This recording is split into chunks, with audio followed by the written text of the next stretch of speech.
Hi, my name is Alexander Clark, and I'm going to be explaining Table 1 from the scientific paper, Turning a Riboflavin-Binding Protein into a Self-Sufficient Monooxygenase by Cofactor Redesign by Gonzalo de Gonzalo et al.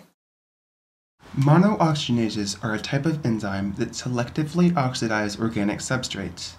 Their value as biocatalysts lie in their enantioselectivity, which allows them to essentially be programmed to oxidize a certain substrate and affords them excellent applicability.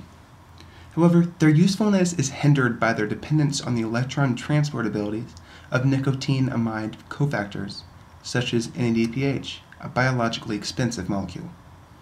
Although several methods exist to avoid the use of NADPH, the one with the most potential uses artificial self-sufficient flavoprotein monooxygenases, which could be produced through redesign of the cofactors on the flavin subunits of these monooxygenases. This is the subject of the paper.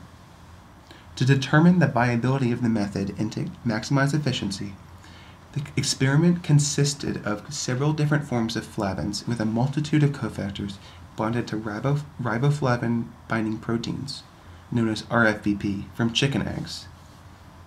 Each complex was tested for their ability to perform enantioselective self-oxidations, which convert sulfides into sulfates through oxidation, and were all driven by hydrogen peroxide. Table 1 contains the raw data for the experiment. The first 5 columns contain information on the structure and composition of each flavin. R1, the second column, refers to the particular cofactor on the R1 subunit of the flavin that was tested. The information is in abbreviations of organic functional groups, including phenyl, p-toluol, benzoyl, butyl, and cyclohexyl groups.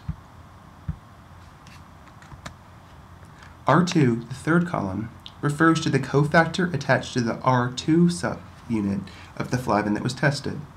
The information is also in abbreviations of organic functional groups, including methyl and ethyl groups. Flavin, the fourth column, refers to the structure of the flavin tested. 6 different structures of flavins were tested, some of which are depicted in Scheme 2 of the paper. Protein, the fifth column, indicates the presence or absence of apo-RFBP. A plus sign indicates that RFBP was present, while a minus sign indicates that it was absent. The remaining 2 columns contain data collected from the experiment. The 6th column is an abbreviation for conversion. It indicates the percentage of sulfides that were converted by each flavoprotein complex into sulfoxides, which were determined through gas chromatography. EE, the 7th and final column, indicates the percentage of the product that was produced in excess and which enantiomer was produced in excess. The letter R indicates that R sulfoxides were produced in excess, but the letter S indicates that S sulfoxides were produced in excess. These data was determined through gas chromatography and high-performance liquid chromatography. Overall, this is a measure of enantioselectivity. There are several notable trends in the data contained in the table.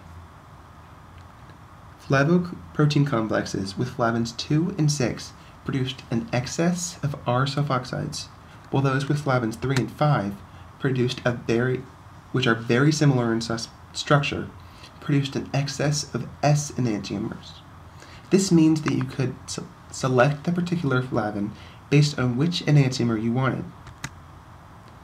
Based on the data in the 7th column of flavoprotein complexes with flavins 3 through 5, increasing the size of the alkyl-moieties of the flavins decreased their enantioselectivity, as the values for flavin 5, which contain the largest alkyl-moieties, are lower than those for those with flavins 3 and 4.